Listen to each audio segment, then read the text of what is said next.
Good morning all of you. इधर देखिए थोड़ा सा आप लोग, अभी तक हम जो देख चुके हैं वह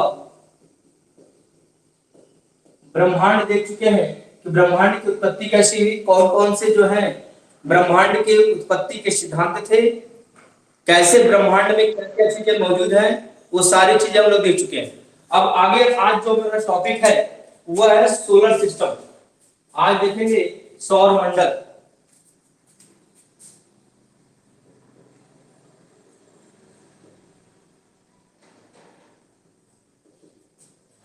सौर मंडल आपको देखना है, ठीक है।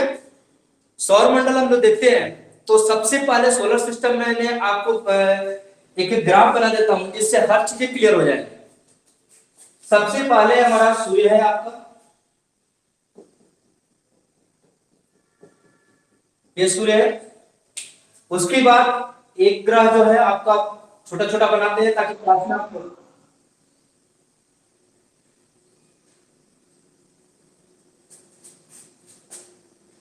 थोड़ा बड़ा यहां बनाइए।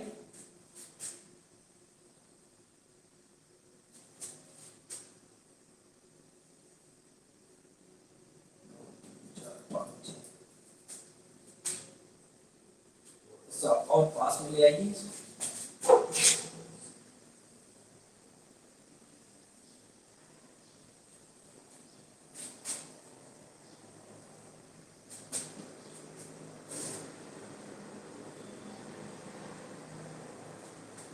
देखिए, ये सोलर सिस्टम में कुल हमारे पास 8 ग्रह हैं और लगभग 218 उपग्रह।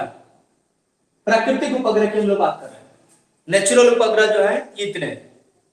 अब समझिए, जो स्टार्टिंग से है आपको याद रखना है, ये बुध है, ये शुक्र, ये अपनी पृथ्वी, मंगल की जगह बीच में। अभी आप लोग मत बनाइएगा,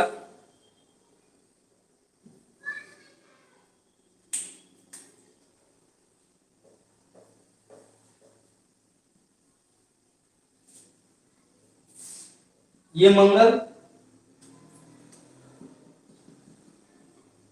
बृहस्पति, उसके बाद शनि, अरुण, वरुण और यम। ये तो आपको याद रखना, ये 9वां ग्रह नहीं है, यम को ग्रह की सूची से हटा दिया गया है। इसको आप इंग्लिश में लिख लीजिएगा क्योंकि इंग्लिश में भी कंफ्यूजन होता है, डायरेक्ट इंग्लिश से पूछ देता है। आपका एक शनि पे थोड़ा सा वलय बना लीजिए जिससे आपको थोड़ा सा अलग लगे। वलय चूंकि चारों में है, इसका हो जाएगा आपका मरकरी,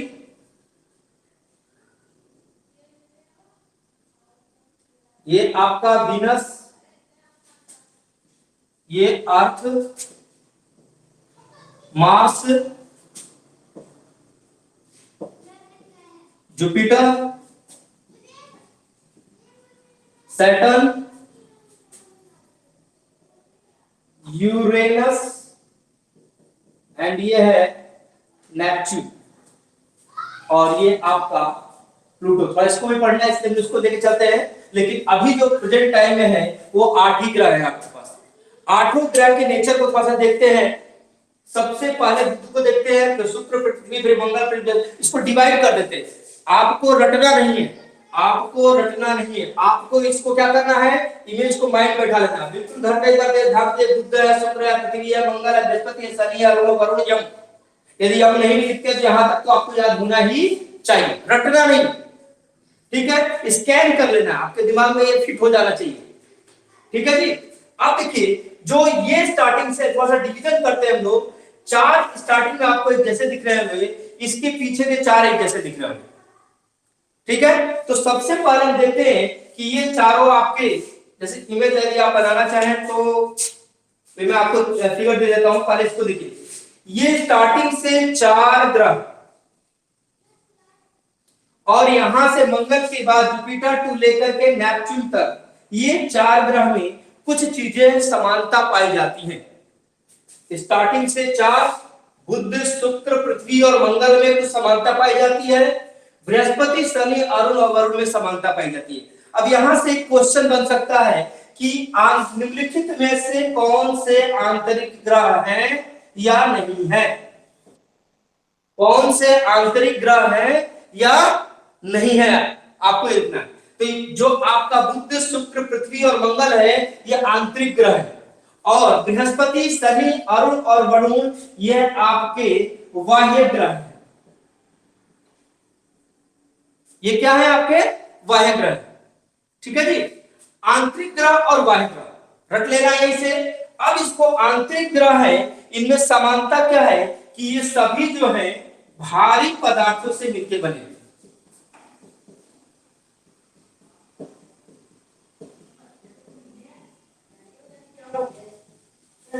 मतलब बुध शुक्र पृथ्वी और मंगल जो है ये भारी पदार्थों से मिलकर बने हैं।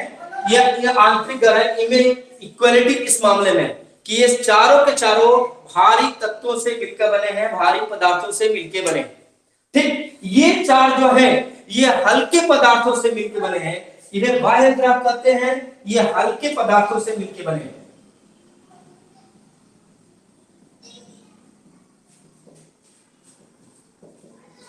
हल्के पदार्थों से मिलकर बने। ठीक है बेटा, यहां तक समझ में आ रहा है सबको? ये बाह्य ग्रह। अब जो है इनको बाह्य ग्रह को इंग्लिश में ग्रेट प्लैनेट्स भी बोलते हैं। ग्रेट प्लैनेट्स भी बोलते हैं। ठीक है, ग्रेट प्लैनेट्स बोलते हैं। क्यों? आकार में बड़े हो, ये चारों आकार में बड़े हैं। अब यदि आपको आकार की बात किया जाए, जैसे हम लोग आकार रटते हैं, शॉर्ट ट्रिक में नहीं रटना, आकार रटना भी पड़ता है यदि आपको, तो आपको याद रखना है कि ये तो पहले आएंगे ही आएंगे, क्योंकि ये चारों सबसे बड़े ग्रह हैं। अब क्रम में आपको बता दूंगा, अभी आपको क्रम नहीं सोचना, अभी आपको केवल नेचर समझना है। चूंकि यहाँ एक डिवीजन है, मार्स और जुपिटर के बीच में एक डिवीजन है, वो डिवीजन बनाता है यहाँ पर छोटे छोटे छोटे छोटे छोटे छोटे जो है वो ब्रह्मांडीय कण है जो फिक्स जगह में बने हुए, और इनको बोला गया है क्षुद्र ग्रह।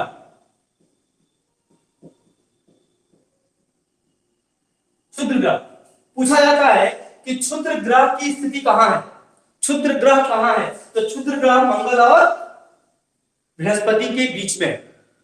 क्षुद्र ग्रह मंगल और बृहस्पति के बीच में ये छोटे छोटे छोटे छोटे कण हैं, यहीं से डिवीजन होता है आपके आंतरिक ग्रहों का और बाह्य ग्रहों का।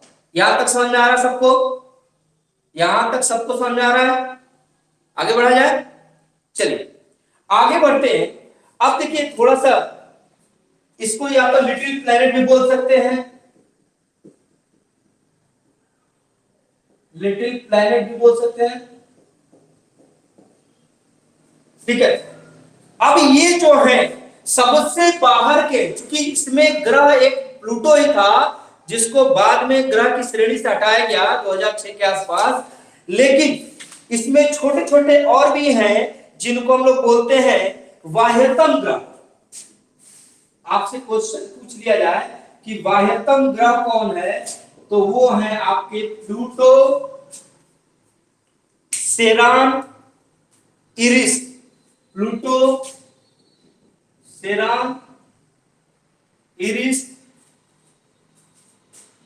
या जेनान, जेनान इरिस को ही जेनान भी बोलते हैं, जेनान।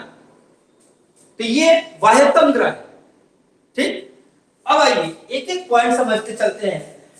पहला फैक्ट आपको याद रखना है कि मरकरी, वीनस, अर्थ और मार्स आंतरिक ग्रह है। डिवीजन करने का काम करता है हमारा क्षुद्र ग्रह। यहां से जुपिटर, सैटर्न, यूरेनस और नेपच्यून जो है ये आपके बाह्य ग्रह हैं, और यहां पर बाह्यतम ग्रह है आपका प्लूटो, सेरान, इरिस जो है। अब आइए थोड़ा सा कॉमन चीजें और पढ़ते हैं। चूंकि पृथ्वी और सूर्य के बीच में या सबसे सूर्य से क्लोज में है कौन सा, बुध और शुक्र, तो इसको बोलते हैं हम लोग अंतर्ग्रह। कई बार क्वेश्चन पूछा गया है निम्नलिखित में से कौन सा अंतर्ग्रह है या कौन सा अंतर्ग्रह नहीं है। तो अंतर्ग्रह बुध और शुक्र, ठीक है, ये सूर्य के बहुत ही पास है और पृथ्वी और सूर्य के बीच में, तो अंतर्ग्रह याद रहेगा आपको। समझ में आ रहा है बालकों, समझ में आ रहा है? सबके सब म्यूट करके रखे हुए हैं, कोई बात नहीं। यहां तक समझ में आ रहा है जी? आगे बढ़े। रीना जी, मधु जी,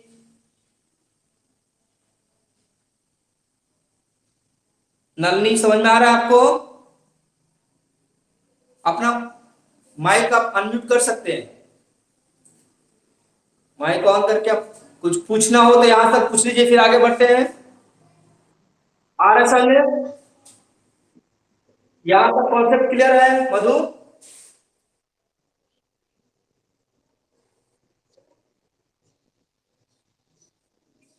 आ, हाँ आ रहा है बेटा, ठीक है। जो इसको ना समझ में आए पूछो, माइक ऑन रखो, कोई दिक्कत नहीं, अपना माइक ऑन रखो, आप लोग कोई दिक्कत नहीं, ताकि आपको कोई डाउट हो तो पता तो चले कि आप लोग क्लास में हैं भी कि सो रहे हैं, पता चले ऑन करके सो रहे हैं, प्रेजेंट लग गई। हाँ जी, हाँ वायतम ग्रह बेटा प्लूटो है, सिरान है, इरिस है। सिरान, सिरान।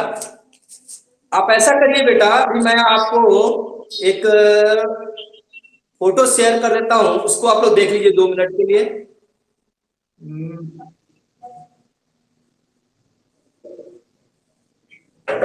देख लीजिए ये पूरा, आप देख लीजिए फिर से, चाहे तो आप स्क्रीनशॉट भी ले सकते हैं। हाँ, इसको स्क्रीनशॉट लेकर रख लीजिए अपने पास, पूरा डिटेल है।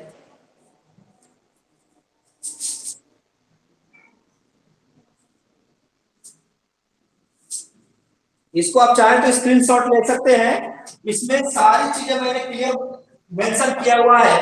अंतर्ग्रह, अंतर्ग्रह कौन से हैं, बाह्य ग्रह कौन कौन से हैं, आंतरिक ग्रह कौन कौन से हैं, देखिए आपको हर मेंशन किया गया है। और लगभग कोशिश की गई है कि आकार भी इसमें मेंशन किए गए हैं। दिख रहा है आपको?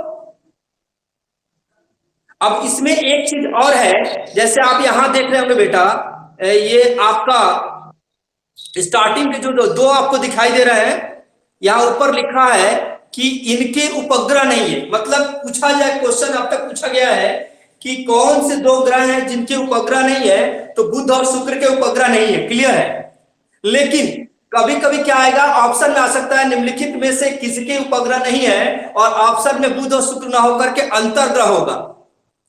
तो अंतर्ग्रहों के उपग्रह नहीं है, यह आपको दिमाग में होना चाहिए। क्लियर है जी? अब 2 चीजें यही और समझ लीजिए कि आपको दिख रहा होगा शनि, अरुण और वरुण, ये 4, बृहस्पति, शनि, अरुण और वरुण, 4 तो बाह्यतम ग्रह हो गए। लेकिन बृहस्पति के बाद शनि और अरुण जो है, ये वलय लिखे हुए हैं, लेकिन वलय चारों में है। अभी करंट का डेटा है। यदि आपको पूछा जाए कि रिंग कितने ग्रहों में है, तो बृहस्पति से लेकर के अरुण तक में आपको रिंग मिलेंगे। क्लियर बेटा? रिंग जो छल्ले आपको दिखाई दे रहे हैं, शनि में छल्ला दिखाई दे रहा होगा, अरुण में छल्ला दिखाई दे रहा होगा आपको, लेकिन छल्ले केवल शनि और अरुण में नहीं है। ये पुराना थोड़ा सा मैंने बनाया था। करंट में बृहस्पति, शनि, अरुण और वरुण, जुपिटर, सैटर्न, यूरेनस और नेपच्यून, चारों में क्या है जी? वलय है, रिंग है। आसानी से याद कर सकते हैं। ये चारों ग्रह जो हैं हल्के पदार्थों से बने हैं। अब कोई भी पदार्थ हल्का रहेगा तो उसके बाहर रिंग बनने की संभावना रहेगी रहेगी। इसलिए चारों याद रखिएगा, चारों में इस समय रिंग है। समझ में आ रहा है? कॉन्सेप्ट समझ में आया? चलिए देखिए, अब जो है इसमें जो लास्ट बाह्यतम ग्रह है, उनको बौने ग्रह भी कहा जाता है। पूछा जाता है कि बौने ग्रह कौन सा है। दिख रहा है आपको? बौने ग्रह दिख रहा है? जो लास्ट में आपके मैंने बाह्यतम ग्रह लिखवाए थे, वह क्या है आपके? बौने ग्रह है। समझ में आ रहा है यहां तक? देखिए स्कैन कर लेना बेटा, रटना नहीं, रटेंगे तो बहुत दिक्कत आएगी।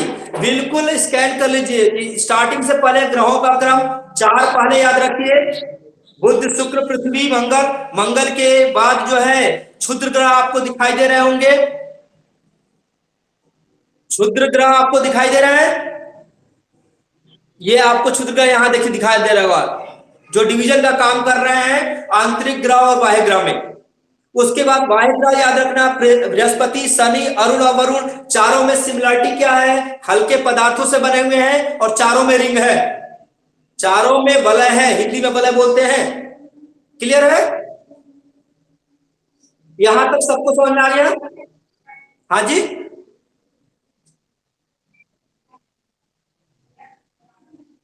दो में वलय दिखा रहा है लेकिन चारों में वलय है, ये करंट का डेटा है। पहले दो में होता, बहुत पुराना ये मैंने बनाया था, तो पहले दो में थे, अब चारों में आपको रिंग दिखाई देते हैं, इसलिए चारों में रिंग है। अभी मैं एक एक ग्रह जब आपको कराऊंगा तो वहां मैं आपको बताऊंगा, उसके रिंग भी बता दूंगा कि कैसे कैसे रिंग बने हुए हैं। ठीक है जी? अभी एक मोटा मोटा हम क्वेश्चन तैयार कर रहे हैं कि मोटा मोटा इसमें पूछा क्या जाता है। मैक्सिमम इस मैप को यदि आपने देखा तो सोलर सिस्टम को समझ भी जाएंगे और सोलर सिस्टम से संबंधित क्वेश्चन भी कर लेंगे आसानी से। मैक्सिमम क्वेश्चन यही के यही कवर हो जाएंगे। क्लियर है? चलिए फिर आते हैं हम लोग बैक। अब देखिए समझिए,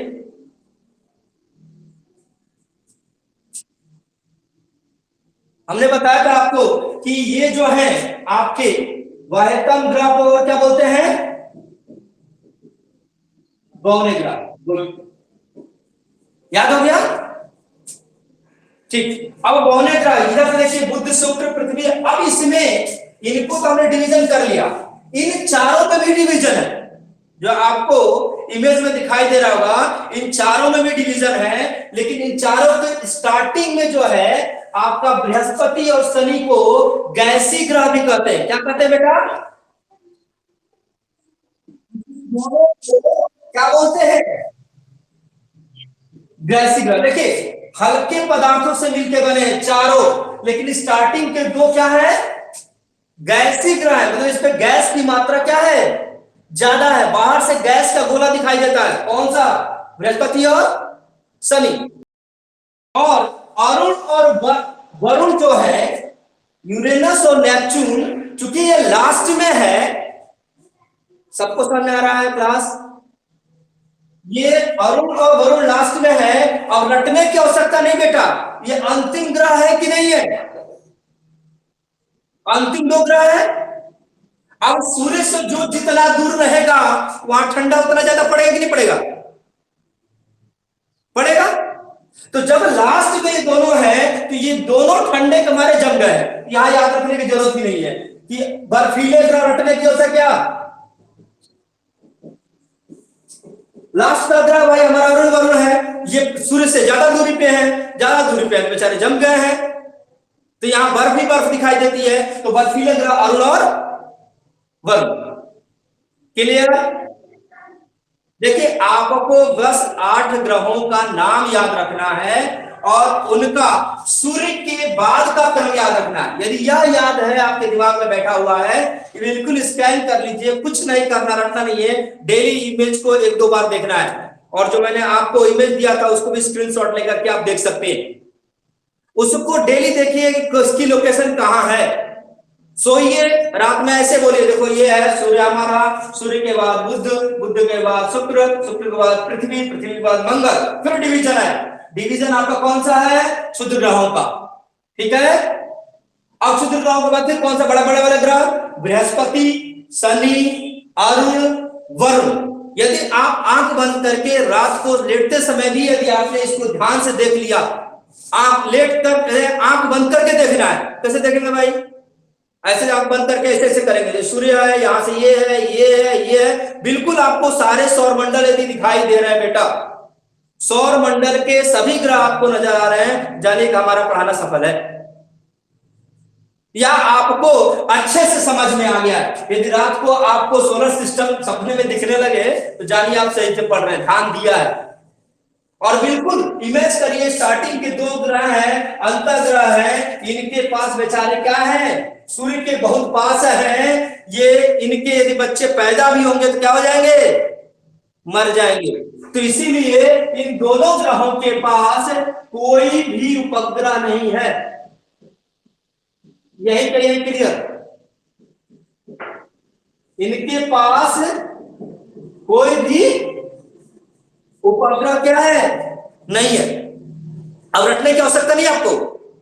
सूर्य के पास में जो अंतर्ग्रह है, अंतर्ग्रहों के अपने उपग्रह नहीं है। उपग्रह क्या होता है भाई? उपग्रह दो प्रकार के होते हैं, पढ़ाया हूं मैंने आपको, एक प्राकृतिक उपग्रह, एक कृत्रिम उपग्रह। जिन जो ग्रहों के चक्कर लगाते हैं, जो सूर्य का चक्कर लगाता है उसे ग्रह बोलते हैं, और जो ग्रहों का भी चक्कर लगाते हैं उन्हें उपग्रह कहते हैं। तो कुछ तो प्राकृतिक रूप से उपग्रह मौजूद है, और कुछ जो है उपग्रह हम पृथ्वी से भेजते हैं ऑब्जर्वेशन के लिए। जैसे अभी हमने सूर्य के कक्षा में भी उपग्रह भेज दिया है अमेरिका ने, पार्कर सोलर प्रोब, बताया था। सूर्य के बाह्य कक्षा में हमने भेज दिया कि नहीं भेज दिया? पार्कर सोलर प्रोब हमने उसकी कक्षा में भेज दिया भाई। अब जो है याद रखिएगा, जो स्टार्टिंग से दो ग्रह है, इनके अंतर्ग्रह है और इनके किसी के भी दोनों के उपग्रह नहीं है। बाकी सभी ग्रहों के क्या है, उपग्रह है। अब पृथ्वी का एक है, मंगल का दो है, ठीक है जी। उसको एक एक करके देखेंगे कि सबसे ज्यादा क्या है। तो अभी जो स्थान हमने बना रखा है इनका, इनके अनुसार से कितने फैक्ट आप तैयार करते हैं। फिर एक बार से रिवाइज करता हूं, स्टार्टिंग के चारों आंतरिक ग्रह, लास्ट के चारों बाह्य ग्रह, और अंतिम तीन बाह्यतम ग्रह जो ग्रह की श्रेणी में नहीं है, या इन्हें द्वार्फ प्लैनेट भी कहते हैं। द्वार्फ मतलब क्या होता है, बौना। द्वार्फ मतलब क्या होता है, बौना। बौने ग्रह या यहीं पे द्वार्फ प्लैनेट भी बोलते हैं बेटा, लिख डालिएगा। जो प्लूटो है, इरिस है, आइरिस है, सिरान है, यह जो है ड्वार्फ प्लैनेट है। क्लियर? किसी को कोई डाउट यहां तक? फिर उसके बाद दो अंतर्ग्रह, अंतर्ग्रह पृथ्वी और सूर्य के बीच में है और इनके कोई उपग्रह नहीं है। मंगल आंतरिक ग्रह और बाह्य ग्रह के बीच डिवीजन का काम करता है, क्षुद्र ग्रह, ठीक है। क्षुद्र ग्रह पूछा गया है किसके किसके बीच में है, तो मंगल और बृहस्पति के बीच में है, मार्स और जुपिटर के बीच में है, ये रट लेना है आपको। उसके बाद आपका ये चारों जो है हल्के पदार्थों से बने हैं। बृहस्पति और शनि स्टार्टिंग के गैसीय ग्रह हैं, और अरुण और वरुण आपके बर्फीले ग्रह हैं। यदि आपका क्रम देता है आकार के आधार पर, तो इनमें से कोई पहले आना चाहिए। अभी हम बात देखेंगे कौन पहले आता है, क्या आता है। यदि इनमें से कोई आ रहा है, इसका मतलब ये सही नहीं है। इसी को बोलते हैं कि जो आपका कॉन्सेप्ट क्लियर रहेगा तो क्वेश्चन को आप लगभग सही भी कर डालोगे, और यदि रटे रहोगे या भूल गए तो फिर क्वेश्चन सही नहीं होगा। इसलिए इमेज माइंड में बैठी होनी चाहिए। गैसीय ग्रह, बर्फीले ग्रह, क्षुद्र ग्रह, बौने ग्रह, बाह्यतम ग्रह, बाह्य ग्रह, आंतरिक ग्रह, अंतर्ग्रह, ये सब चीजें आपको याद होने चाहिए। कल पहले क्लास में पूछूंगा सबका नाम ले लेकर के, जितने लोग भी प्रेजेंट रहेंगे, ठीक है। उसके बाद क्लास चलेगी, और नोटबुक खोल के नहीं बैठेंगे भाई, ईमानदारी से बताएंगे। यहां तक समझ आ गया? अब एक फैक्ट और देखते हैं, थोड़ा सा एक फैक्ट और देखते हैं।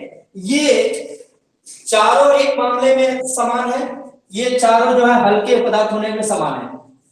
शुक्र, यहां से दूसरा ले लीजिए बेटा, शुक्र ग्रह, और इधर से दूसरा ले लीजिए, कौन सा, अरुण ग्रह।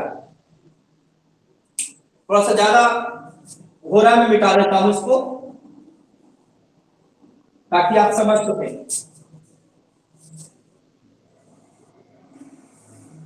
दो ग्रह मिले, यहां से दूसरा सूर्य से दूसरा बुध और शुक्र, और लास्ट से दूसरा नेपच्यून और यूरेनस। ग्रह की बात कर रहा हूं बेटा, वायतम ग्रह को मत मेंशन करिएगा। ये दोनों जो प्लैनेट्स हैं इनकी भी एक खासियत है, एक मामले में कॉमन है दोनों। अब ये कॉमन कॉमन खेल रहे हैं भाई। किन ग्रहों पे क्या समानता है, इस आधार पर हम फैक्ट को रटने की कोशिश करेंगे, रटेंगे समझेंगे। ठीक है। अब यहां पर इन दोनों में क्या समानता है भाई? इन दोनों में समानता यह है कि यह जो है सूर्य की परिक्रमा अन्य ग्रहों की के विपरीत करते हैं। सूर्य की परिक्रमा अन्य ग्रहों की दिशा के विपरीत करते हैं।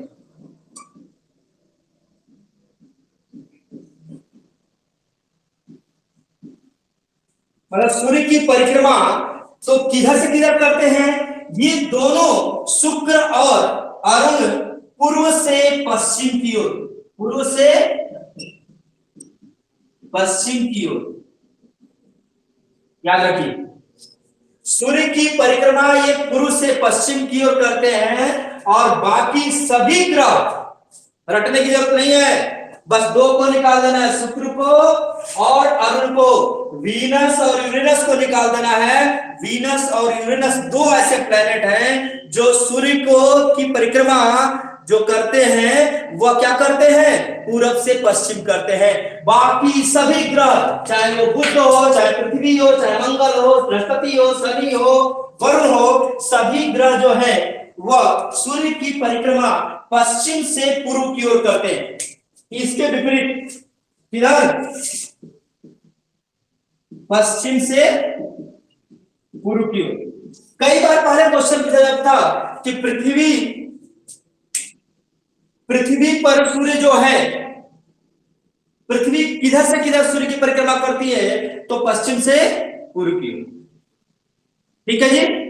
अब समस्या यह है कि जो हम लोग अब तक यूनिवर्सल ट्रुथ का कॉन्सेप्ट बोलते हैं ना जी, कि सूर्य पूरब से ही उगता है, नहीं, दो ऐसे ग्रह हैं। कौन कौन सा? शुक्र और अरुण, जहां पर सूर्य पश्चिम से उगेगा। आया सामने? ये दो ग्रह ऐसे हैं जहां पर क्या होगा? सूर्य पश्चिम से उगेगा और पूर्व में अस्त होगा। दो ग्रह याद रखिएगा, शुक्र और अरुण। ये सोलर सिस्टम का पूरा मोटा मोटा आपका क्या रहा? एक कॉन्सेप्ट रहा। इसमें कहीं भी आपको डाउट लग रहा है पूछ लीजिए। 1 मिनट का समय देता हूं।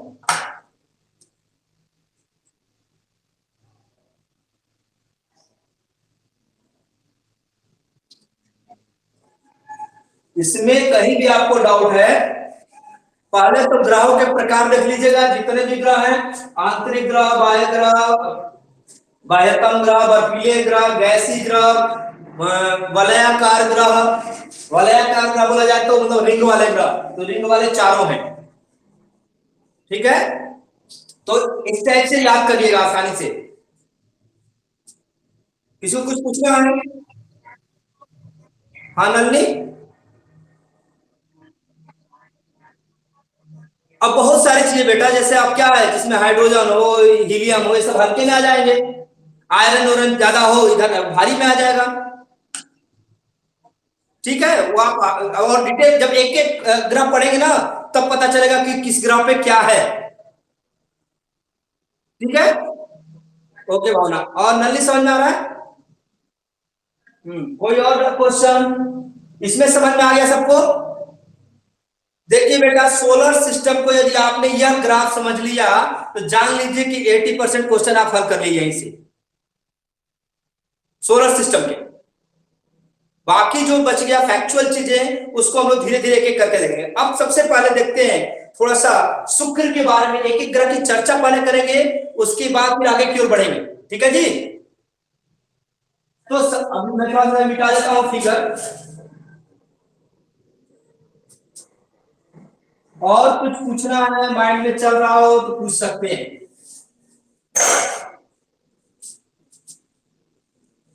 अब देखिए एक क्वेश्चन थोड़ा कंफ्यूजन होता है, पृथ्वी हमारी यहाँ है, थोड़ा सा फिगर इसका और बना लीजिए पास में, पृथ्वी हमारे यहाँ है। अब क्वेश्चन कभी कभी कंफ्यूजन करने के लिए क्या दे देता है, वह देता है बेटा कि पृथ्वी से सबसे नजदीक शुक्र है कि मंगल है। अब बताइए, शुक्र है, हाँ तो शुक्र है, ये रटा हुआ चीज है, लेकिन याद रखिएगा जब आप फिगर बनाए तो थोड़ा सा क्लोज बना देंगे और मंगल को थोड़ा सा दूर कर देंगे तो क्वेश्चन क्या हो जाएगा, यही कहीं आपका ग्राफ में तैयार हो जाएगा। आपको रिवीजन करना है, मैप आपने देखा, आपने जो बना रखा है उसको देखा और रिवीजन हो गया। तो शुक्र जो है पृथ्वी के सबसे करीब का ग्रह है, ये फैक्चुअल चीज है शुक्र को लेकर के। शुक्र को जो है सबसे ज्यादा चमकीला ग्रह बोला जाता है, सबसे ज्यादा चमकीला ग्रह बोला जाता है। क्यों भैया, शुक्र को सबसे ज्यादा चमकीला ग्रह बोला जाता है, क्यों बोला जाता है, क्योंकि शुक्र के वायुमंडल में लगभग 95% CO2 है बेटा। और मैंने आपको बताया था कि कहीं माचिस बारते हैं, आग जल रही है, तो जो लपटें आपको दिखाई दे रही हैं वह क्या होती है, CO2 होती है। जो गर्मी दिखाई दे रही है तो क्या होती है, CO2 होती है। और जो धुआं दिखाई दे रहा होता है वह क्या होता है, CO होता है, कार्बन मोनोऑक्साइड, जिसको हम गोटू गैस भी कहते हैं। यह हमारे शरीर में जाकर के क्या करता है, हीमोग्लोबिन के ऑक्सीजन ढोने की क्षमता को क्या कर देता है, कम कर देता है। जो ये कोरोना जो चल रहा है, यह भी जो क्या कर रहा है, ऑक्सीजन के लेवल को सबसे पहले कम कर रहा है। आदमी की पहचान क्या है, सांस, यदि आपका सांस लेने में दिक्कत हो रही है, चांसेस है आपको कोरोना हो सकता है, यदि पहले से अस्थमा या कोई और रोग ना हो आपको तो कहने का मतलब है कि ये जो लपटे हैं, जब लपटे आपके कार्बन डाइऑक्साइड है, गर्मी कार्बन डाइऑक्साइड है, ग्लोबल वार्मिंग कार्बन डाइऑक्साइड के कारण हो रहा है बेटा, तो यह तो पूरा 95% इसके सतह पर क्या है, कार्बन डाइऑक्साइड है। तो कितना चमकेगा, कितना प्रकाश होगा सोचिए। जबकि सूर्य के सबसे पास में कौन है, बुध है, लेकिन इसमें मरकरी की मात्रा ज्यादा, इसलिए इसको मरकरी ग्रह भी कहते हैं। यहाँ पर शुक्र पर सबसे ज्यादा क्या है, 95% क्या है, आपका कार्बन डाइऑक्साइड है। तो यहाँ पे तो आप सोचिए कि हमारे यहाँ कार्बन डाइऑक्साइड 0.4% है अभी। पृथ्वी के वायुमंडल में कार्बन डाइऑक्साइड की जब बात करते हैं तो पहले था 0.043% था, अब 4% है। अब सोचिए 0.04%, 1% बढ़ने से पूरा विश्व इस समय जल रहा है। हमारे यहाँ जब ठंडियों का मौसम होता है तो ऑस्ट्रेलिया में आग लग जाती है, ऑस्ट्रेलिया के जंगलों में, घरों में, लकड़ी के जंगलों में आग लग जाती है। सोचिए 50 डिग्री टेम्परेचर वहां बढ़ जाता है। तो कार्बन डाइऑक्साइड की मात्रा बढ़ने से, सोचिए 0.03% था, 0.04% होने से तहलका मच रहा है, गर्मी झेलना मुश्किल हो जा रहा है। अब सोचिए जहां के वायुमंडल में 95% कार्बन डाइऑक्साइड ही हो तो क्या होगा, वहां कुछ भी चीज जाएगा और क्या हो जाएगा, भस्म हो जाएगा। वो देखा है ना मोगेम्बो खुशुआ में क्या करता है, वो डाल देता है उसमें। तो मैं बोलता हूं यदि किसी गलती से भी कहां डाल दिया, शुक्र ग्रह में डाल दे तो कोई अवशेष मिलने वाला नहीं है। हाँ तो इसीलिए अब चूंकि जहां इतना हीट हो तो यहां बोलते हैं प्रेशर कुकर की स्थिति है भाई। पूछा गया है कि प्रेशर कुकर की स्थिति कहां दिखाई देती है, प्रेशर कुकर की स्थिति तो वो है आपका कौन से, शुक्र ग्रह पे। अब भैया सबसे ज्यादा आकाश में चमकने वाला ग्रह कौन सा हो गया, शुक्र हो गया, ठीक है। सबसे पहले भी बेचारा यही निकलता है और सबसे लास्ट में भी यही जाता है, इसीलिए इसको साज का तारा या भोर का तारा भी कहते हैं। साज मतलब शाम, साज का तारा एवं इसे भोर का तारा। साज मतलब शाम। शाम में यदि आसमान में आप देखते हैं जो सबसे पहला आपको तारा जैसा टिमटिमाता हुआ दिखाई देगा, क्योंकि ये तारे नहीं है, ये सूर्य के प्रकाश से प्रकाशित होते हैं। ग्रहों की यही खासियत है। ग्रह और तारे में बस इतना ही अंतर है कि तारे जो हैं उनके अपने पास जो है ऊर्जा होती है, अपनी खुद की प्रकाश ऊर्जा होती है, जबकि ग्रहों के पास अपनी ऊर्जा नहीं होती है। यहां पर नाभिक संलयन की प्रक्रिया लगातार चलती रहती है तारों में। तो तारे इसलिए बोलते हैं रात को चमकता है इसलिए बोल देते हैं, जबकि तारे नहीं, वो ग्रह है, वो सूर्य के प्रकाश से चमक रहा है और कार्बन डाइऑक्साइड के कारण चमक रहा है, इसलिए इसे शाम को सबसे पहले आ जाता है, इसलिए शाम को साँझ भी बोलते हैं, तो साँझ का तारा बोलते हैं। और सुबह जब देर तक आप देखेंगे तो ये देर तक बना रहेगा, इसलिए भोर का तारा भी इसे कहते हैं। भोर मतलब सुबह होने वाली समय को बोलते हैं। यहां तक समझा गया? शुक्र को भोर का तारा क्यों कहते हैं, साँझ का तारा क्यों कहते हैं, तारा क्यों कहते हैं, चमकता बहुत ज्यादा है। और उसके बाद 95% कार्बन डाइऑक्साइड है इसलिए, और जो है यहाँ प्रेशर कुकर की भी स्थिति उत्पन्न है। जीवन संभव है क्या? 0.4% हमारे पास है। तो हमारे वायुमंडल में कार्बन डाइऑक्साइड, तो हमारी हालत खराब है। हम पूरा विश्व लगा हुआ है कि ग्लोबल वार्मिंग को कैसे कम किया जाए, तापमान को बढ़ने से कैसे रोका जाए, और कंडीशन आप देख रहे हैं यहाँ। तो यहाँ तो 95% है, यहाँ तो संभावना ही नहीं है।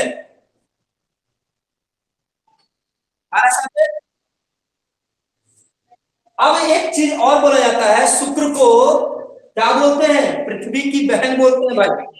क्यों बोलते हैं?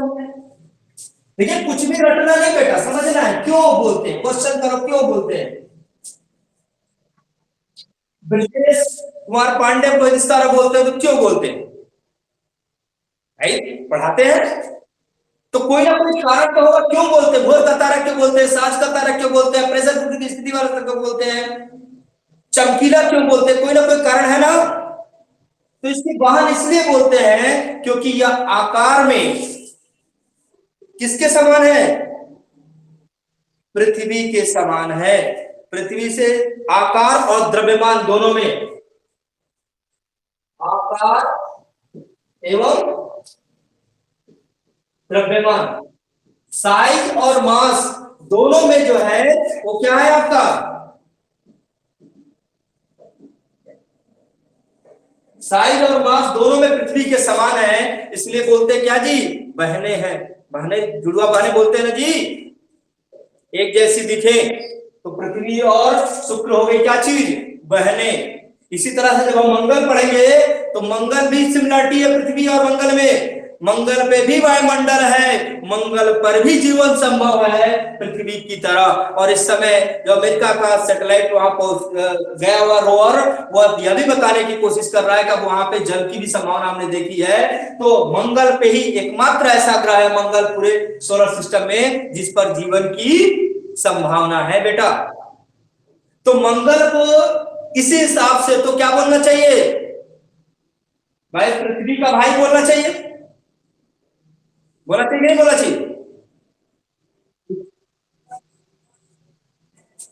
अब आ रही है। हाँ, जय मंगल और सूर्य पृथ्वी में क्या सिमिलरिटी है, पृथ्वी पर भी वायुमंडल है, मंगल पर भी वायुमंडल है। अंतर यही है, यहाँ विरल है, हमारे यहाँ सघन है। यहाँ थोड़ा हल्का है, हमारे यहाँ ज्यादा है। दूसरा चीज है कि मंगल भी अपने अक्ष पर लगभग कितने घंटे में, बोले भाई, लगभग 24 घंटे 37 मिनट 22 सेकंड में जो है या एक चक्कर पूरा कर लेता है अपने अक्ष पे। और पृथ्वी भी लगभग 23 घंटे 56 मिनट पे करती है कि नहीं करती है। दोनों का यदि हम पृथ्वी से मंगल पे जाएंगे तो हमारे घूर्णन पे कोई प्रभाव नहीं पड़ेगा, दिन और रात में ज्यादा फर्क नहीं पड़ेगा। इस मामले से तो पृथ्वी, मंगल को क्या बोलना चाहिए, पृथ्वी का भाई। और पृथ्वी हमारी माता है तो मंगल हो गया मामा। गलती से हम लोग किसको चंद्रमा को मामा बना के रखे हुए, मामा कौन है, मंगल। इस हिसाब से, और मौसी कौन हो गई, शुक्र। सबसे ज्यादा चमकीली कौन है हमारी, मौसी है।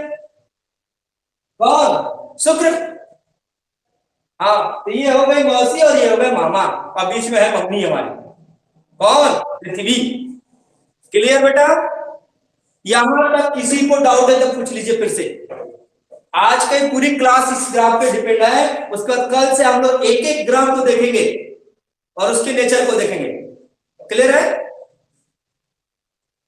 तीन चार चार पांच क्लासों में एक दिन में 2 प्लान भी करेंगे तो धीरे धीरे हो जाएगा। अभी मैक्सिमम चीज तो आपको समझाई दिया, तो थोड़ा डीप जाना है वो चलेंगे। मैक्सिमम क्वेश्चन आपके 70 to 75% क्वेश्चन यही के यही हो जाएंगे। क्लियर है जी? चलिए, अब आपके 12 बजे आपको जो है 5 मिनट बाद 10 मिनट बाद आपका जो है मैथ का क्लास शुरू होगा। जिसको जो क्वेश्चन डाउट हो पूछ लीजिए, परसेंटेज चल रहा है। और जितने भी आपके मित्र हैं उनको बोलिए ज्वाइन करें, ठीक है? क्योंकि क्लास अब कंटिन्यूअस चलेगी जब तक।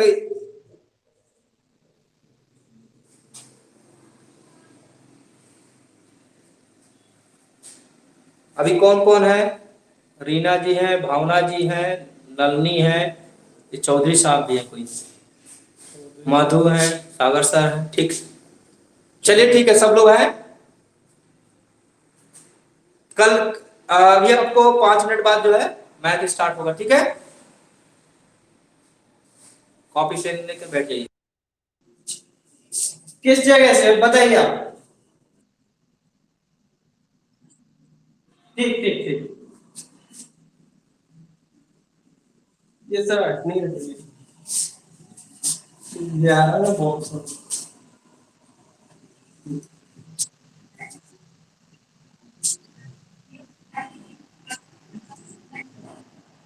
7 और 11 नहीं, जनरली क्वेश्चन कुछ ना कुछ तो सेम हो गई।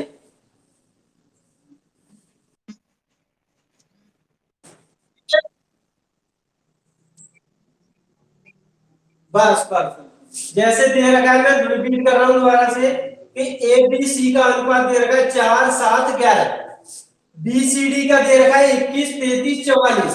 तो सब में हमने 3 से भाग लगाया है इसमें, तो 3 से इसमें जाएगा 7 बार 11 और 44/3। तो यहाँ पर पहले वाले में भी हमें बी और सी का एक जैसा ही रेशियो मिला है कॉमन, और इसमें भी बी और सी का क्या है 7:11। तो दोनों का हमने कॉमन ले लिया ए बी सी डी का डायरेक्ट कि 4 7 11 और 44/3। और यहाँ पे क्या करते हैं एलसीएम लेते हैं ना, वही है एलसीएम लिया हमने यहाँ पर। तो 4 तिया 12, 7 तिया 21, 11 तिया 33 और 44। तो चारों का अनुपात निकल के आ गया 12 21 33 44। ठीक है ना? समझ में आ गया? साफ कर दूं इसे, कोई दिक्कत तो नहीं है?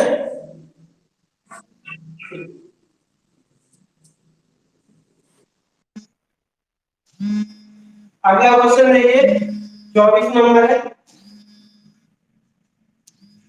ए अनुपात बी बराबर बी अनुपात सी, यही है ना? ए अनुपात बी बराबर बी अनुपात सी हो तो ए की पावर 4 अनुपात बी की पावर 4 क्या होगा? यही है ना क्वेश्चन? ठीक है, तो देखिए जैसे ए रेशियो बी को हम क्या लिख सकते हैं, ए अपॉन बी लिख सकते हैं ना, कि ए अपॉन बी बराबर बी अपॉन सी।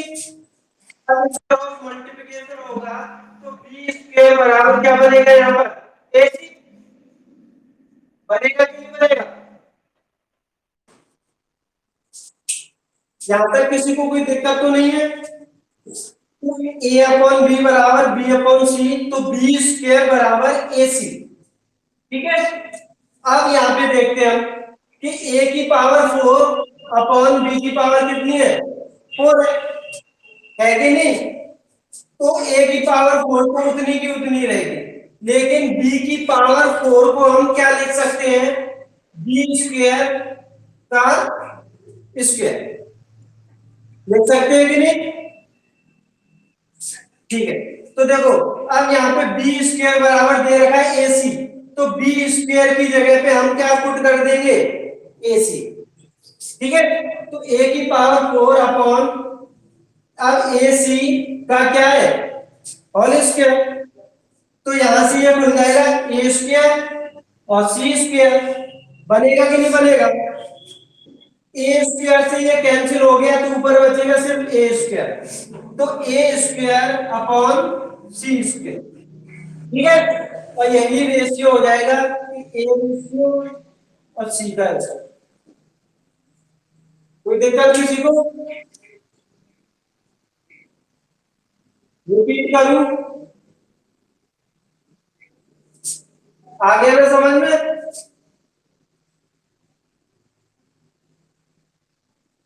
साफ कर दूं इसे? क्या दोबारा से, ठीक है देख लीजिए, दोबारा से देख लीजिए।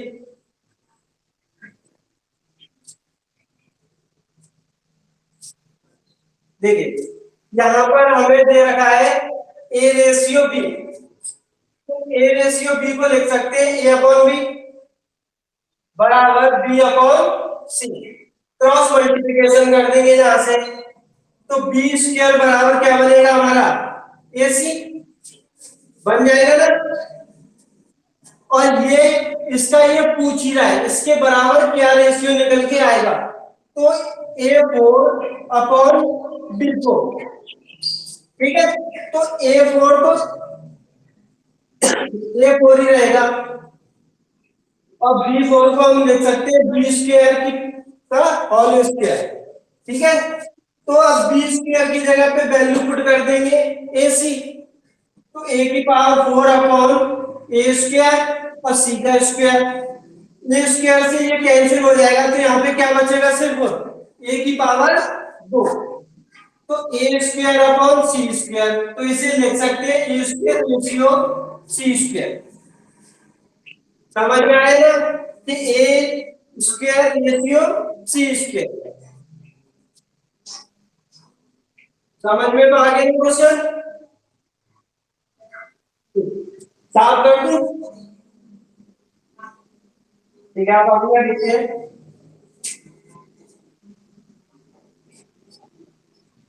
साफ कर, ओके।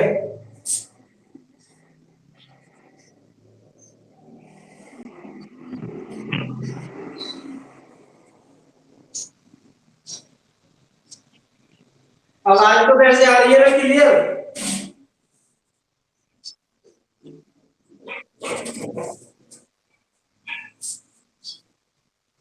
देखिए अगला क्वेश्चन है कि 7:13, कितना दे रखा है, 7:13 कि प्रत्येक पद में, क्वेश्चन लिखिए आप लोग, 7:13 कि प्रत्येक पद में छोटी से छोटी कौन सी संख्या जोड़े, 7:13 कि प्रत्येक पद में छोटी से छोटी कौन सी संख्या जोड़े कि नई संख्याएं कि नई संख्याएं 2:3 के अनुपात में हो। रिपीट कर रहा हूं एक बार, 7:13 कि प्रत्येक पद में छोटी से छोटी कौन सी संख्या जोड़ी जाए कि नई संख्याएं 2:3 के अनुपात में हो। बताइए सब लोग बताइए,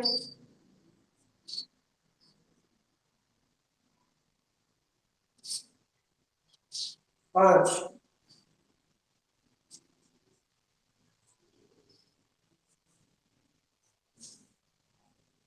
और किसी का,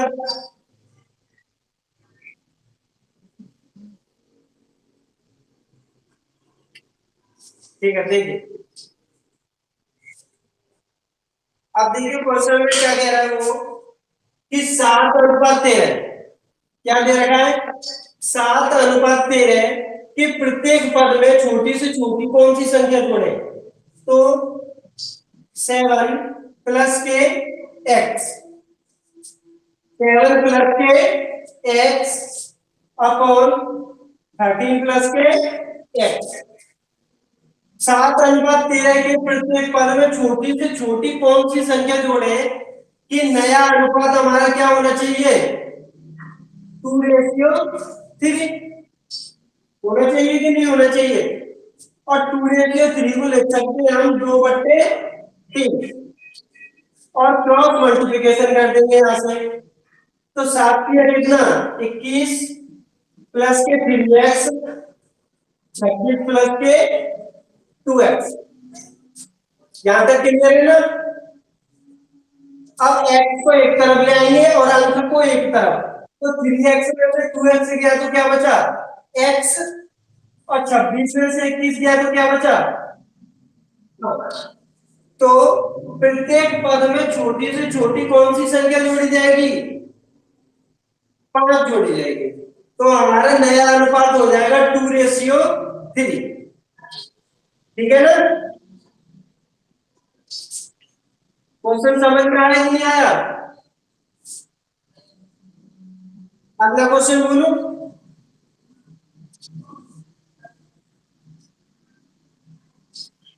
साफ कर दो इसे, साफ कर दो। ठीक।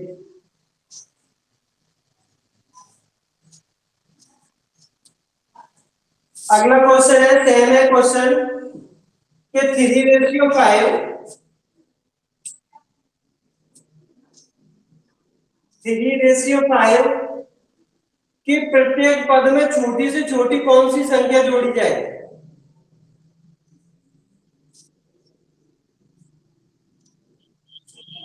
3:5 कि प्रत्येक पद में छोटी से छोटी कौन सी संख्या जोड़ी जाए कि नया अनुपात यानी कि नई संख्या है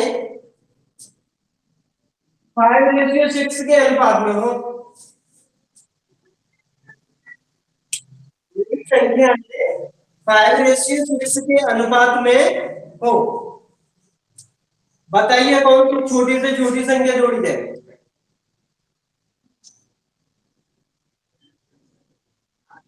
चार। और किसी का? ठीक। शब्द आ गया कि नहीं आया? शब्द आ गया ए टू जेड? सॉल्व कराऊं या नहीं कराऊं फिर से? देख लीजिए।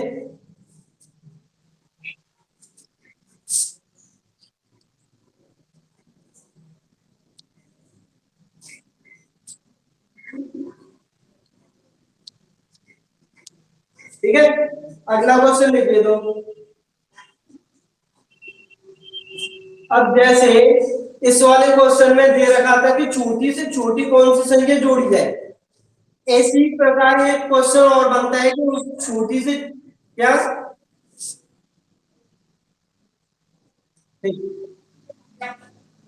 आवाज नहीं आ रही है? आ रही होगी, कोई क्लास में नहीं है, तेज है। ठीक है, देखिए कि जैसे इस वाले क्वेश्चन में बोला था कि छोटी से छोटी कौन सी संख्या जोड़ी जाए, इसी प्रकार एक क्वेश्चन बनता है कि छोटी से छोटी कौन सी संख्या घटाई जाए। ठीक है ना? उस जगह पे प्लस की जगह क्या कर देते हैं, सिर्फ माइनस कर देते हैं। ठीक, तो क्वेश्चन लिखिए आप कि 15:19 15:19 कि प्रत्येक पद में से क्या घटाया जाए, प्रत्येक पद में से क्या घटाया जाए कि नई संख्याएं, कि नई संख्याएं 3:4 के अनुपात में हो। 3:4, 3:4 कितना घटा है? 3। क्लियर है सबका? ठीक है, फिर भी एक बार देख लीजिए आप कि 15, अब क्या करेंगे उसमें से घटाएंगे, तो 15 माइनस के x बट्टे 19 माइनस के x बराबर 3/4। क्रॉस मल्टीप्लिकेशन कर देंगे, x की वैल्यू निकाल देंगे इससे। ठीक है ना? अब टाइप चेंज कर दूं इसका। ठीक,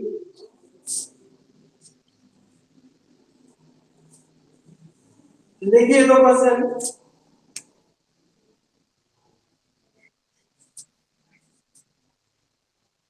दो संख्याएं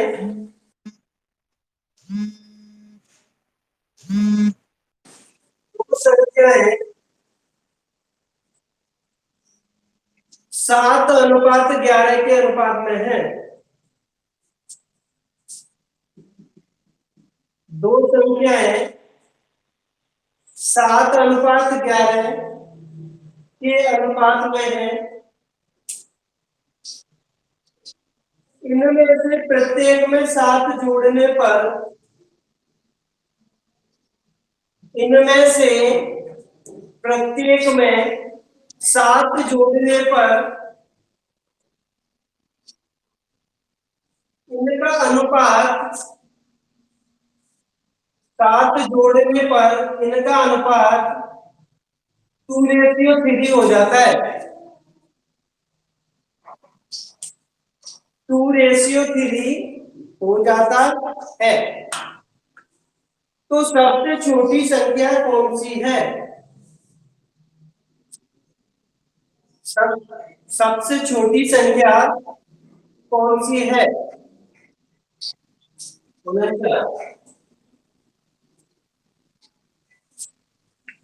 और किसी का?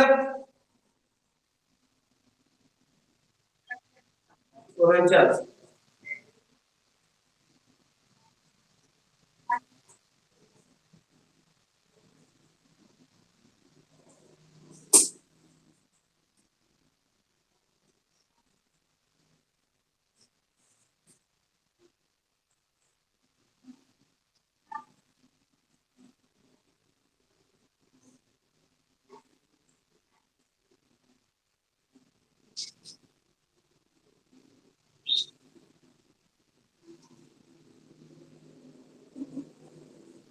ठीक है, देखिए कि 7:11 दे रखा है, तो यहां से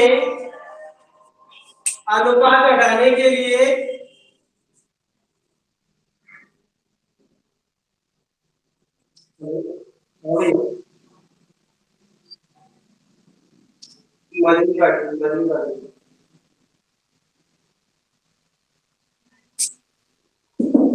ठीक है, देखिए क्या करेंगे कि सबसे पहले रेशियो हटाने के लिए x मान लेंगे हम। ये 7x, ये 11x। ठीक है, कि एक संख्या मानी हमने क्या 7x, ये 11x। तो क्या करेंगे कि इसके प्रत्येक पद में क्या जोड़ रहे हैं, वो 7 जोड़ रहे हैं। तो 7x प्लस के 7 और 11x प्लस के 7 बराबर अनुपात क्या हो रहा है? 2:3, यानी कि 2/3 और क्रॉस मल्टीप्लिकेशन कर देंगे। समझ में आया कि नहीं आया? कि 7x प्लस के 7, 11x प्लस के 7 बराबर 2/3। ठीक है, क्रॉस मल्टीप्लिकेशन कर देंगे तो निकल के आएगा ये 21x प्लस 21 बराबर 22x प्लस के 14। ठीक है, तो x बराबर कितना मिलेगा यहां पर? 7। और क्या पूछा है? सबसे छोटी संख्या। तो x की वैल्यू कर देंगे, तो सबसे छोटी संख्या क्या है यहां पर? 7x है कि नहीं? तो उठाकर वैल्यू पुट कर देंगे तो कितना निकल के आ जाएगा? 49। अगर यही बड़ी संख्या पूछता तो कितनी आती? 77। क्लियर है कि नहीं क्लियर? साफ कर दी इसे।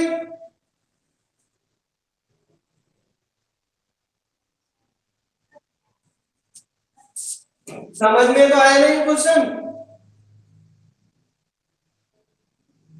ठीक। अब देखिए, अगला देखिए क्वेश्चन कि दो संख्याएं 1:3 के अनुपात में है। दो संख्याएं 1:3 के अनुपात में है। क्वेश्चन लिख रहे हैं ना, दो संख्याएं 1:3 के अनुपात में है, इनका योगफल, इनका योगफल 240 है। दो संख्याएं 1:3 के अनुपात में है, इनका योगफल 240 है। तो इन दोनों संख्याओं का अंतर क्या होगा? क्या पूछा उसने कि इन दोनों संख्याओं का अंतर क्या होगा? ठीक है, क्वेश्चन रिपीट कर रहा हूं मैं कि दो संख्याएं 1:3 के अनुपात में है और इनका योगफल दे रखा है 240। तो उसने पूछा है कि इन दोनों का अंतर कितना होगा, इन दोनों संख्याओं का अंतर कितना होगा? 120। ठीक है, तो देखो, या तो x मान के कर लीजिए या डायरेक्ट निकाल लीजिए। ठीक, तो पहले x से बता दे रहा हूं, फिर डायरेक्ट बता दूंगा मैं कि पहली संख्या क्या है हमारी, x है, यानी कि x का एक में मल्टीप्लिकेशन कर देंगे तो क्या आएगा, x ही आएगा। ठीक है, प्लस ये कितना है हमारा 3x, दोनों का योग कर देंगे तो योग दे रखा है 240। तो 4x बराबर कितना हो गया, 240, और x की वैल्यू निकल के आएगी कितनी, 60।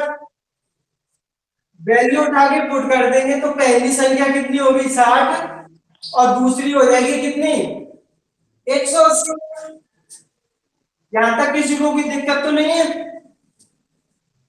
कि एक संख्या होगी 60, दूसरी हो जाएगी 180। तो इन दोनों के बीच का अंतर ही पूछा है, तो दोनों के बीच का अंतर कितना है, 120 है कि नहीं? कि दोनों के बीच का अंतर कितना है, 120। अगर हम डायरेक्ट अंतर ही निकालें कि इन दोनों के बीच में अंतर कितने का है, 2 का, है कि नहीं? कि इन दोनों के बीच में अंतर कितने का, 2 का, और दोनों का योगफल कितना है, 240। तो अंतर से दे देंगे इसमें भाग, तो संख्या निकल के आ जाएगी कितनी, 100। क्लियर? समझ में आया कि नहीं आया? किसी भी तरीके से कर सकते हैं, आपकी इच्छा। ठीक है,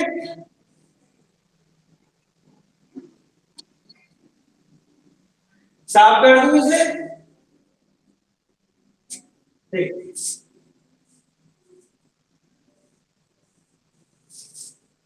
देखिए, अब यानी कि क्वेश्चन तो सिमिलर ही है, जैसे दे रखा है कि 3:4 कि दो संख्याएं 3:4 के अनुपात में है। दो संख्याएं 3:4 के अनुपात में है तथा इनका एलसीएम 84 है। कितना है, 84। दो संख्याएं 3:4 के अनुपात में है तथा इनका एलसीएम 84 है। कितना है, 84। तो पूछा है इनमें से बड़ी संख्या क्या होगी? क्या पूछा है उसने, इनमें से बड़ी संख्या कौन सी होगी? निकालिए कौन सी है।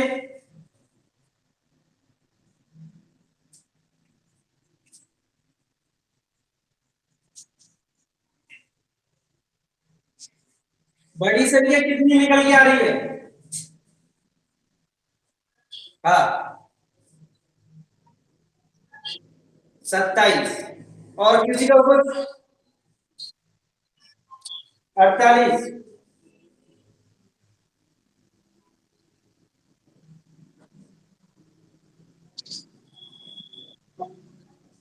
और किसी का कुछ?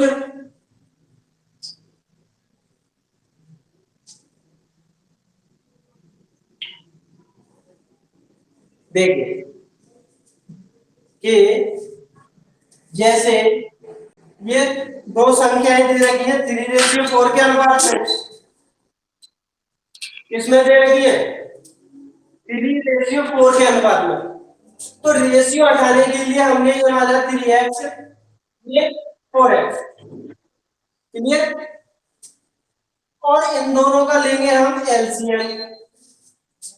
इन दोनों संख्याओं का क्या लेंगे? एलसीएम लेंगे।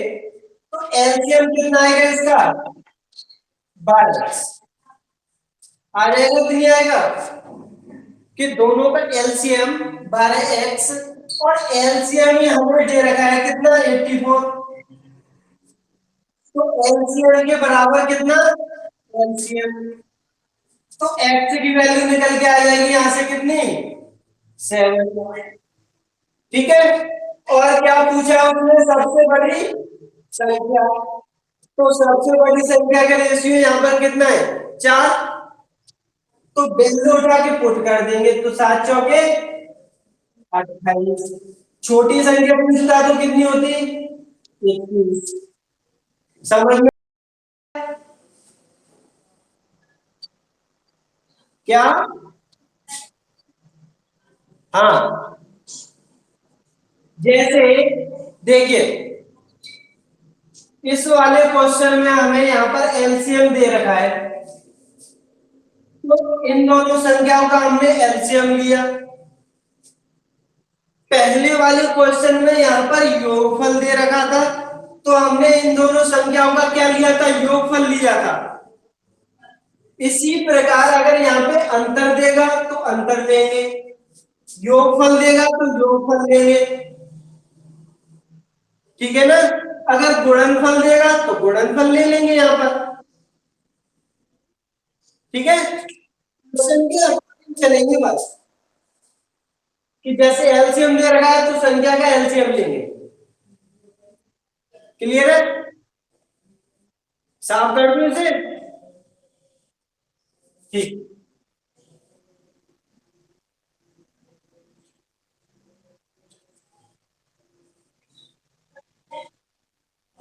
देखिए कि दो संख्याएं, दो संख्याएं 3:5 के अनुपात में, दो संख्याएं 3:5 के अनुपात में है, तथा इनका गुणनफल,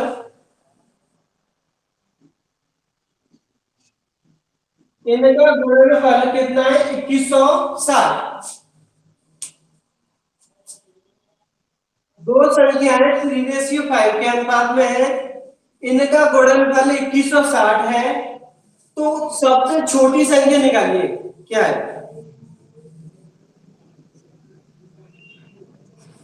सबसे छोटी संख्या क्या है? 36।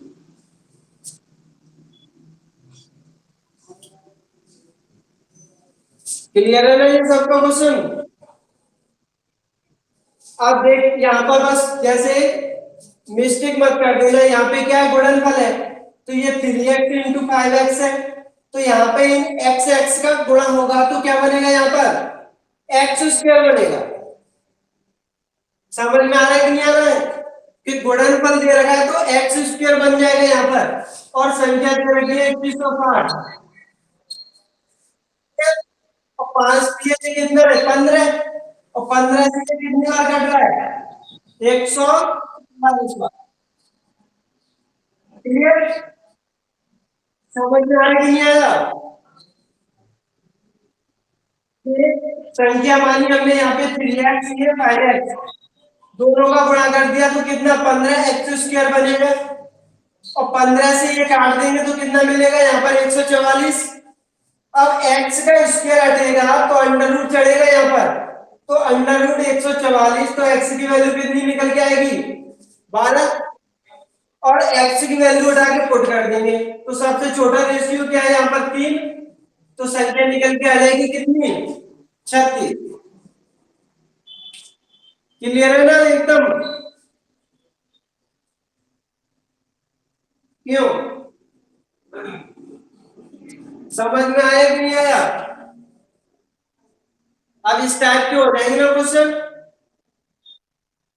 कुछ भी दे, गुणनफल दे, योगफल दे, भागफल दे, कुछ भी दे, वही करनी है, हम इसी तरीके से करते हैं। तरीका एक ही है तुम्हारा, बस यही है। ठीक है, अगला क्वेश्चन लिखिए।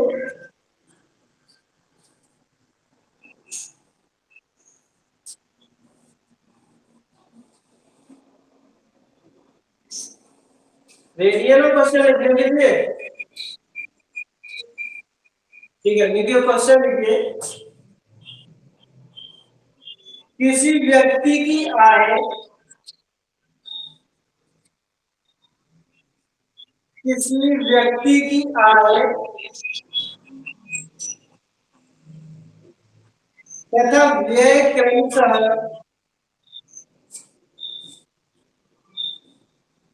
किसी व्यक्ति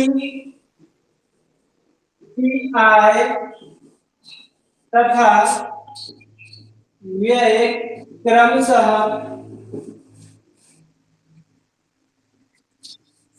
11:10 के अनुपात में है, के अनुपात में है, यदि प्रतिवर्ष, यदि प्रतिवर्ष 9,000 रुपए की बचत करता है वो, यदि प्रतिवर्ष 9,000 रुपए की बचत करता है तो उसकी मासिक आय कितनी है? मासिक आय कितनी है? ठीक है, निकालिए, उसकी मासिक आय निकालिए।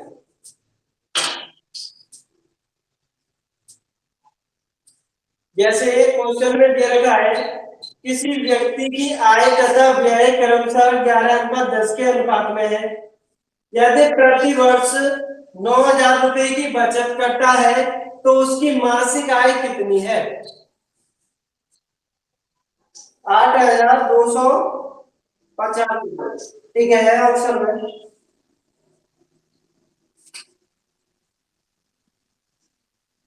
और किसी का 8,250 और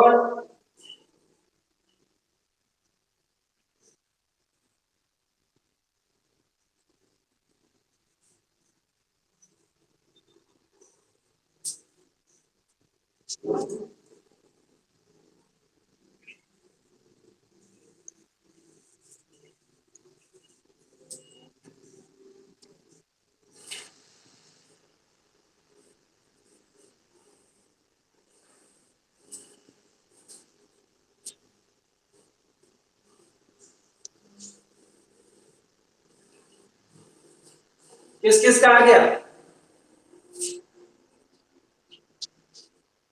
ठीक, देखिए, तो देखिए मैंने तुम्हें क्या बताया था उसका एक, क्या है जैसे फॉर्मूले टाइप का जैसे दिया था कि आय बराबर क्या होता है,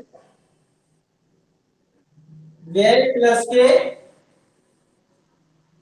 बचत, होता है कि नहीं होता है कि आय बराबर व्यय प्लस की बचत। तो आय हमें कितनी दे रखी है यहाँ पर 11, और इसका व्यय कितना दे रखा है 10, तो बचत इसकी कितनी होगी यहाँ पर 1।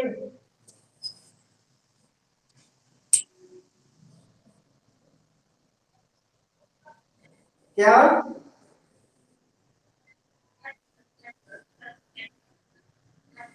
ओ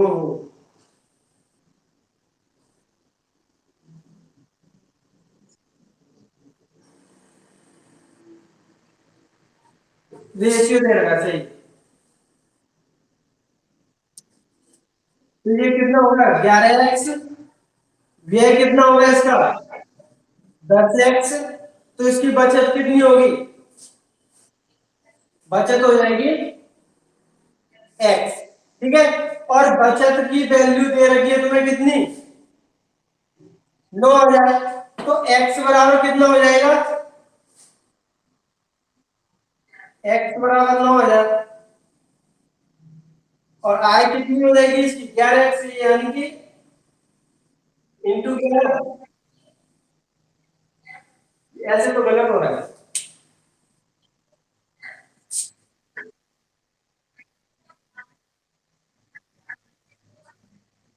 एक अरे सही है सही है, ये क्या दे रखा है प्रति वर्ष दे रखा है, सही है।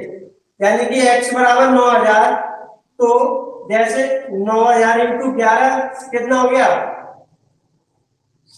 99,000। और उसने बोला है मासिक आय क्या दे रखी है मासिक आय, तो डिवाइडेड बाई कितना 12, तो 12 से काट देंगे तो आंसर निकल के आ जाएगा कितना आ रहा था 8,250। ठीक, समझ में तो आएगा क्वेश्चन। जैसे अगर यहाँ पे एक्स न मानते, अगर डायरेक्ट ही मान लेते कि 11 10 1, तो एक की वैल्यू कितनी 9,000, तो 11 की वैल्यू कितनी हो जाएगी डायरेक्ट 99,000, तो 99,000 और डिवाइडेड बाई 12, तो मासिक आय उसकी निकल के आ जाएगी 8,250 रुपये। ठीक है, ठीक है, कि जैसे एक व्यक्ति की आय और व्यय का क्या दे रखा है रेशियो दे रखा है कि 11:10 के अनुपात में वो करता है, ठीक है, और प्रति वर्ष 9,000 रुपए की बचत करता है वो।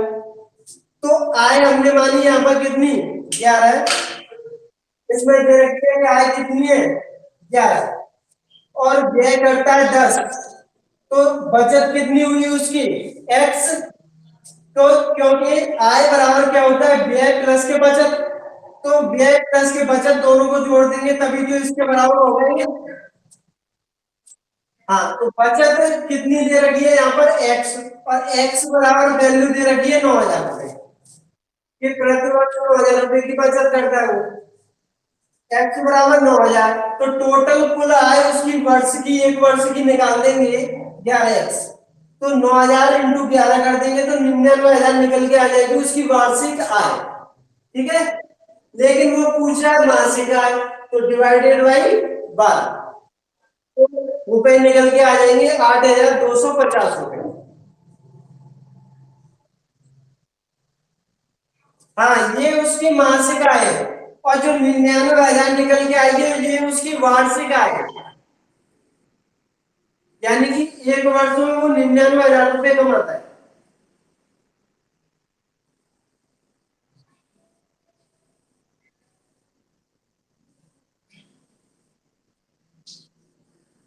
समझ में आएगा सबके, किसी को कोई दिक्कत तो नहीं है, साफ कर दूं क्वेश्चन। ठीक,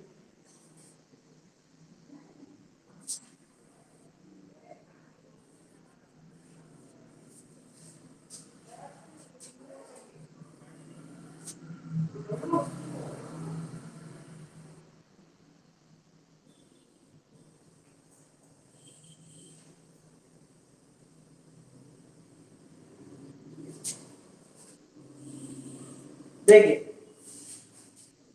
अगला क्वेश्चन लिखिए, यदि पहले एक तुम्हें मतलब जैसे सिंपल सा बता रहा हूँ, समझने के लिए बता रहा हूँ, सिर्फ चूरन सा बता रहा हूँ और कुछ नहीं है, ठीक है। कि यदि 1,000 रुपए को ए तथा बी में 1,000 रुपए को ए तथा बी में 3:2 के अनुपात में बांटा गया। 3:2 के अनुपात में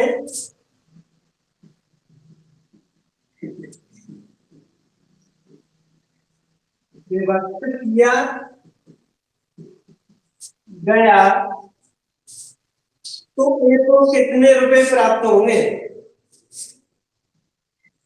ए को कितने रुपए प्राप्त होंगे? ये सबके क्लियर है ना? ये वाला कोई दिक्कत तो नहीं है कहीं पे? ठीक है, बस ये जनरल, इससे इसके बाद जो क्वेश्चन आएगा उसके लिए बताइए ये सिर्फ कि जैसे 1,000 रुपए, ठीक है। अब 1,000 में ए और बी का रेशियो कितना है? 3:2। और पूछा कितना है? ए का। तो ए की वैल्यू कितनी है यहाँ पर? 3। तो 3 कितना हो जाता है? 5। और 5 से इसे काट देंगे तो कितना मिला? 200। और निकल के आ जाएगा 600 रुपए। ठीक है, इस प्रकार बांटना तो आता है ना? ठीक है,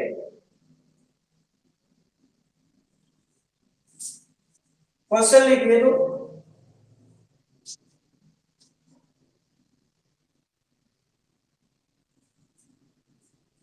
एक धनराशि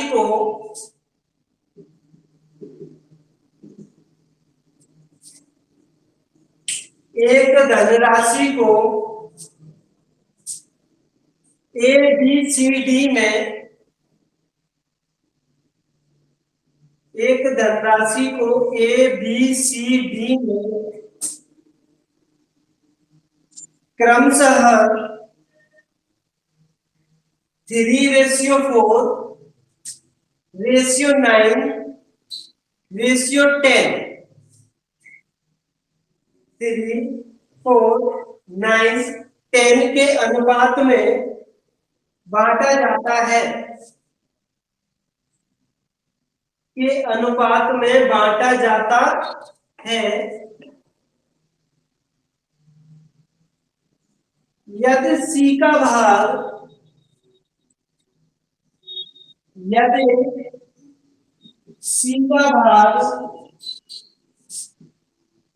बी के भाग से,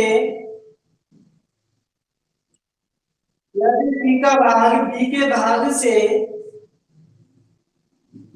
2,580 रुपए अधिक हो तो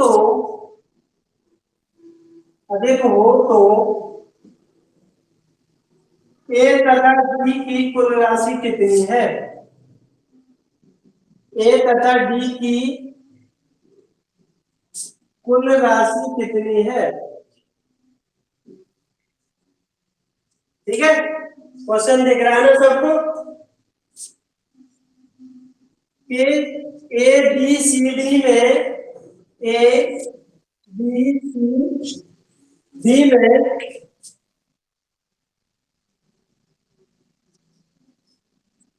तीन, चार, 9, 10 के कितना है? 6,708। ठीक, और किसी का? 6,708।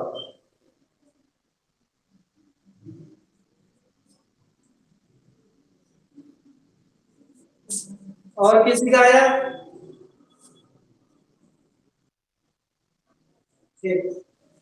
देखिए, इस टाइप के क्वेश्चन को कैसे करते हैं कि ए बी सी डी चारों का अनुपात दे रखा है 3, 4, 9, 10। ठीक है, क्या दे रखा है? 3, 4, 9, 10। अब उसने बोला कि सी का भाग सी का भाग बी के भाग से 2580 रुपए क्या है, अधिक है। सी का भाग बी के भाग से कितना अधिक है, 2580 रुपए। तो सबसे पहले हम देखेंगे यहाँ पर रेशियो में कितना अधिक है। क्या देखेंगे कि रेशियो में कितना अधिक है। तो रेशियो में कितना अधिक है, 5, और यही 5 दे रखा है तुम्हें रुपए में 2580 रुपए के बराबर।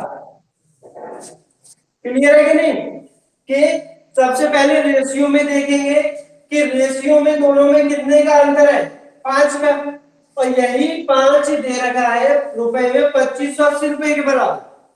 और क्वेश्चन में बोला उसने ए तथा डी की कुल राशि कितनी है। तो ए तथा डी की कुल राशि दोनों का जोड़ देंगे तो कितनी हो जाएगी, 13 होगी कि नहीं होगी।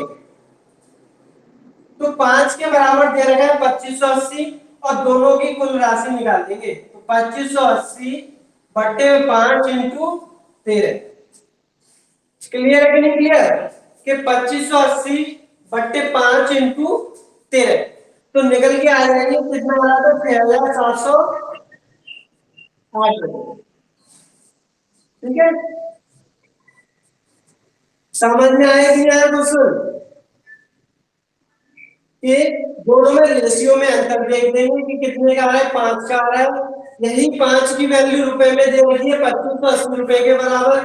कुल राशि पूछिए ए और डी की, चाहे तो अलग अलग राशि निकाल कर जोड़ देंगे या एक साथ निकाल कर ही जोड़ देंगे। ठीक है, किसी को कोई दिक्कत तो नहीं है। ठीक, एक क्वेश्चन और देगी, साफ कर दूं इसे।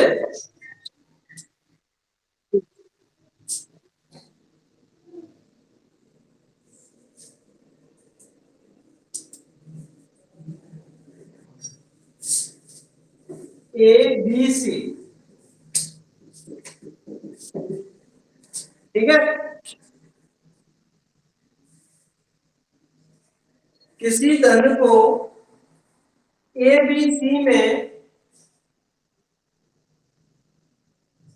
किसी धन को ए बी सी में 3:5:7, 3:5:7 के अनुपात में बांटा जाता है, के अनुपात में बांटा जाता है। यदि सी का भाग,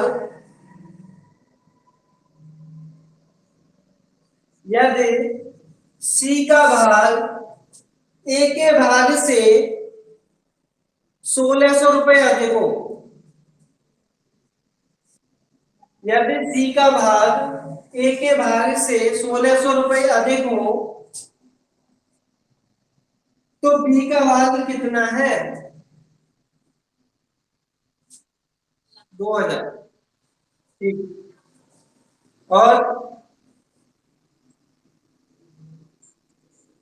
और किसी का,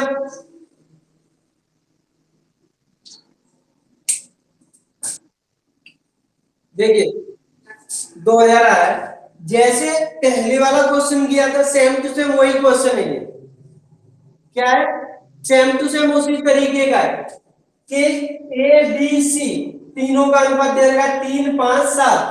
ठीक है, और उसने बोला कि सी का भाग ए के भाग से कितना अधिक है रुपए में, 1600। तो सबसे पहले यहाँ पे हम देख लेंगे कि रेशियो में कितना अधिक है, 4 अधिक है कि नहीं, 4। तो इस 4 के बराबर ही कितने रुपए दे रखे हैं, 1600।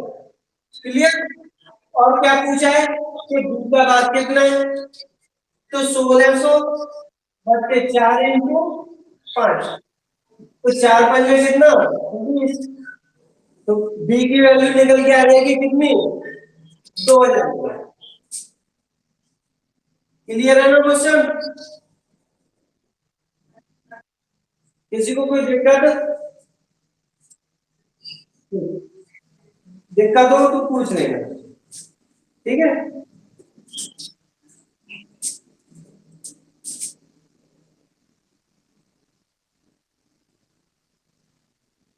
हाँ जी, कहाँ हो गया क्लास? हाँ देखिए भाई, हाँ कौन कौन है? ये 6 ही लोग क्यों हो रहा है भाई, और लोग कहाँ है? और लोगों को नहीं पढ़ना है क्या? अपने दोस्त को जो भी है उनको बोलिए ना क्लास अटेंड कर ले। आप उसके बाद फ्राइडे सैटरडे को जो है, थर्सडे फ्राइडे सैटरडे को रीजनिंग क्लास चला दी जाएगी, ठीक है? हाँ, तो 3 दिन मैथ चलोगे, 3 दिन रीजनिंग चलोगे। हाँ, अब देखते हैं जैसा भी होगा। गौरव खाली मत, गौरव पढ़ाएंगे, मैं खाली मत, मैं पढ़ाऊंगा। ठीक है। और हाँ रीना, आप लोग का भी देखिए, अभी एक साइको क्लास स्टार्ट करूंगा अभी जल्दी। उसमें केवल वही बच्चे पढ़ेंगे जो पेड किए होंगे, पेड बच्चे ही रहेंगे इसमें। कोई अनपेड आप लिंक भेजेंगे भी तो हम एक्सेप्ट नहीं करेंगे, इसलिए किसी को भेजने कोई फायदा नहीं है। वही एक्सेप्ट किया जाएगा जो पेड बच्चे अपने पास है, ठीक है? चलिए ठीक है। अब कल आपकी फ्री 11 बजे क्लास हो जाएगी। ठीक है जी, चलिए, गुड डे सब लोग, बाय।